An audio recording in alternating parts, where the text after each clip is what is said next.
ಬಾಲಾ ತ್ರಿಪುರ ಸುಂದರಿ ದೇವಾಲಯ ಆಂಧ್ರಪ್ರದೇಶದ ರಾಜಮಂಡ್ರಿ ನಗರದಲ್ಲಿರುವ ಅತ್ಯಂತ ಪ್ರಸಿದ್ಧ ಮತ್ತು ಪವಿತ್ರ ಧಾರ್ಮಿಕ ಯಾತ್ರಾ ಕೇಂದ್ರಗಳಲ್ಲಿ ಒಂದಾಗಿದೆ.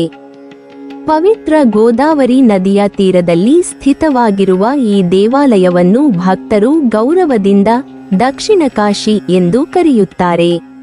ಉತ್ತರ ಭಾರತದ ಕಾಶಿಯಂತೆ ದಕ್ಷಿಣ ಭಾರತದ ಈ ಪವಿತ್ರ ಸ್ಥಳವು ಆಧ್ಯಾತ್ಮಿಕ ಶಕ್ತಿ, ತಪಸ್ಸು ಮತ್ತು ಭಕ್ತಿಯ ಕೇಂದ್ರವಾಗಿದೆ ಎಂಬ ನಂಬಿಕೆ ಅನಾದಿ ಕಾಲದಿಂದಲೂ ನಡೆದು ಬಂದಿದೆ. ಈ ದೇವಾಲಯದ ಪ್ರಧಾನ ದೇವತೆ ಶ್ರೀ ಬಾಲಾ ತ್ರಿಪುರ ಸುಂದರಿ ದೇವಿ ಆದಿ ಪರಾಶಕ್ತಿಯ ಅತ್ಯಂತ ಸೌಮ್ಯ ಮತ್ತು ಮುಗ್ಧ ರೂಪವಾಗಿದೆ. ಬಾಲ ಎಂದರೆ ಬಾಲ್ಯ, ಶುದ್ಧತೆ, ನಿಷ್ಕಲ್ಮಶತೆ ಮತ್ತು ದೈವಿಕ ಮುಗ್ಧತೆಯ ಪ್ರತೀಕ. ತ್ರಿಪುರ ಸುಂದರಿ ದೇವಿಯ ಈ ರೂಪವು ಭಕ್ತರಿಗೆ ತಾಯಿ ಮಗಳ ಸಂಯೋಜನೆಯಂತೆ ಪ್ರೀತಿ, ಕರುಣೆ ಮತ್ತು ರಕ್ಷಣೆಯನ್ನು ನೀಡುತ್ತದೆ ಎಂದು ನಂಬಲಾಗುತ್ತದೆ. ಈ ದೇವಾಲಯವು ಶ್ರೀವಿದ್ಯಾ ಸಂಪ್ರದಾಯದ ಪ್ರಮುಖ ಕೇಂದ್ರಗಳಲ್ಲೊಂದು ಎನ್ನಲಾಗುತ್ತದೆ. ಸ್ಥಳೀಯ ಐತಿಹ್ಯ ಮತ್ತು ಪುರಾಣ ಕಥೆಗಳ ಪ್ರಕಾರ ಸುಮಾರು 200 ವರ್ಷಗಳ ಹಿಂದೆ ವಿಶ್ವೇಶ್ವರನು, ಶಿವನು, ಇಲ್ಲಿ ಪ್ರತ್ಯಕ್ಷನಾಗಿದ್ದಾನೆ ಎಂಬ ಗಾಢ ನಂಬಿಕೆಯಿದೆ. ಈ ಕಾರಣದಿಂದಲೇ ಈ ಕ್ಷೇತ್ರವು ಕೇವಲ ಶಕ್ತಿಪೀಠವಾಗಿಯಷ್ಟೇ ಅಲ್ಲದೆ ಶಿವಶಕ್ತಿ ಏಕತ್ವದ ಪವಿತ್ರ ಕ್ಷೇತ್ರವಾಗಿಯೂ ಪರಿಗಣಿಸಲ್ಪಡುತ್ತದೆ. ಗೋದಾವರಿ ನದಿಯ ಪಾವಿತ್ರ್ಯ ಮತ್ತು ದೇವಾಲಯದ ದೈವಿಕ ಶಕ್ತಿಯ ಸಂಯೋಜನೆಯಿಂದ ಈ ಸ್ಥಳವು ಅಪಾರ ಮಹತ್ವವನ್ನು ಪಡೆದಿದೆ.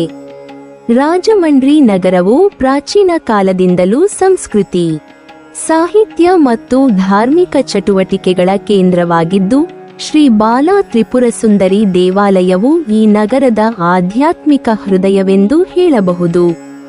ಆಂಧ್ರಪ್ರದೇಶ ಮಾತ್ರವಲ್ಲದೆ ಕರ್ನಾಟಕ, ತಮಿಳುನಾಡು, ತೆಲಂಗಾಣ, ಮಹಾರಾಷ್ಟ್ರ ಸೇರಿದಂತೆ ದೇಶದ ವಿವಿಧ ರಾಜ್ಯಗಳಿಂದ ಭಕ್ತರು ಇಲ್ಲಿ ಯಾತ್ರೆಗೆ ಆಗಮಿಸುತ್ತಾರೆ. ಅನೇಕ ಭಕ್ತರು ತಮ್ಮ ಜೀವನದ ಪ್ರಮುಖ ಸಂದರ್ಭಗಳಲ್ಲಿ ವಿವಾಹ, ಸಂತಾನ ಪ್ರಾಪ್ತಿ, ಉದ್ಯೋಗಾರಂಭ, ಹೊಸ ವ್ಯಾಪಾರ ಇತ್ಯಾದಿ ಸಮಯದಲ್ಲಿ ಈ ದೇವಾಲಯಕ್ಕೆ ಭೇಟಿ ನೀಡುವುದು ಶುಭಕರವೆಂದು ನಂಬುತ್ತಾರೆ. ಭಕ್ತರ ನಂಬಿಕೆಯ ಪ್ರಕಾರ ಇಲ್ಲಿ ಬಂದು ನಿಸ್ವಾರ್ಥ ಮನಸ್ಸಿನಿಂದ ಪ್ರಾರ್ಥನೆ ಮಾಡಿದರೆ ಇಷ್ಟಾರ್ಥಗಳು ಈಡೇರುತ್ತವೆ.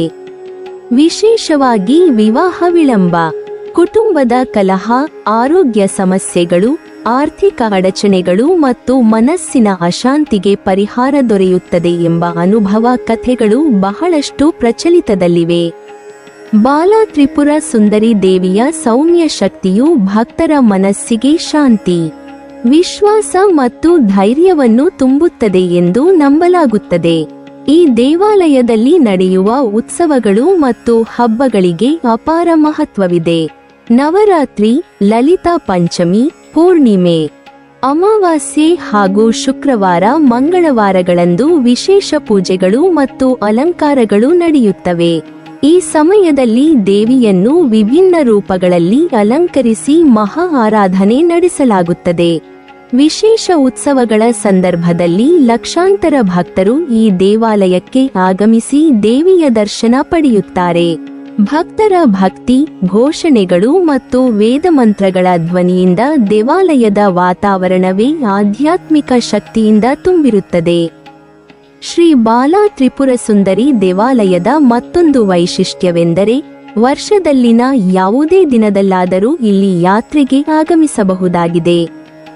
ಯಾವುದೇ ನಿರ್ದಿಷ್ಟ ಋತುವಿಗೆ ಮಾತ್ರ ಸೀಮಿತವಲ್ಲದೆ ಎಲ್ಲ ಕಾಲದಲ್ಲೂ ಭಕ್ತರನ್ನು ಸ್ವಾಗತಿಸುವ ದಿವ್ಯ ಕ್ಷೇತ್ರವೆಂದು ಇದನ್ನು ಪರಿಗಣಿಸಲಾಗುತ್ತದೆ. ಗೋದಾವರಿ ನದಿಯಲ್ಲಿ ಸ್ನಾನ ಮಾಡಿ ದೇವಿಯ ದರ್ಶನ ಪಡೆಯುವುದು ವಿಶೇಷ ಪುಣ್ಯಕರವೆಂದು ನಂಬಲಾಗಿದೆ. ಒಟ್ಟಾರೆ ಶ್ರೀ ಬಾಲಾ ತ್ರಿಪುರ ಸುಂದರಿ ದೇವಾಲಯವು ಕೇವಲ ಧಾರ್ಮಿಕ ಸ್ಥಳವಲ್ಲ, ಅದು ಭಕ್ತರಿಗೆ ಆತ್ಮಶಾಂತಿ, ನಂಬಿಕೆ ಮತ್ತು ಜೀವನದಲ್ಲಿ ಹೊಸ ದಿಕ್ಕನ್ನು ನೀಡುವ ಶಕ್ತಿ ಕೇಂದ್ರವಾಗಿದೆ. ಬಾಲಾ ತ್ರಿಪುರ ಸುಂದರಿ ದೇವಿಯ ಸಾನ್ನಿಧ್ಯವು ಭಕ್ತರ ಹೃದಯದಲ್ಲಿ ಭಕ್ತಿ ಮತ್ತು ಶ್ರದ್ಧೆಯನ್ನು ಹೆಚ್ಚಿಸಿ ಅವರ ಜೀವನವನ್ನು ಧರ್ಮ, ಶಾಂತಿ ಮತ್ತು ಸೌಭಾಗ್ಯದಿಂದ ತುಂಬಿಸುತ್ತದೆ ಎಂಬ ನಂಬಿಕೆ ಈ ಕ್ಷೇತ್ರದ ಮಹತ್ವವನ್ನು ಇನ್ನಷ್ಟು ಹೆಚ್ಚಿಸುತ್ತದೆ. ನೀವಿನ್ನೂ ನಮ್ಮ ಚಾನೆಲ್ ಅನ್ನು ಸಬ್ಸ್ಕ್ರೈಬ್ ಮಾಡಿಲ್ವಾ? ಹಾಗಾದರೆ ಈ ಕೂಡಲೇ ನಮ್ಮ ಇತಿಹಾಸ ದರ್ಶನ ಚಾನೆಲ್ ಅನ್ನು ಸಬ್ಸ್ಕ್ರೈಬ್ ಮಾಡಿ ಮತ್ತು ಪಕ್ಕದಲ್ಲಿರುವ ಬೆಲ್ ಐಕಾನ್ ಅನ್ನು ಪ್ರೆಸ್ ಮಾಡಿದರೆ ನಮ್ಮ ಹೊಸ ವಿಡಿಯೋಗಳನ್ನು ನೋಡಬಹುದು.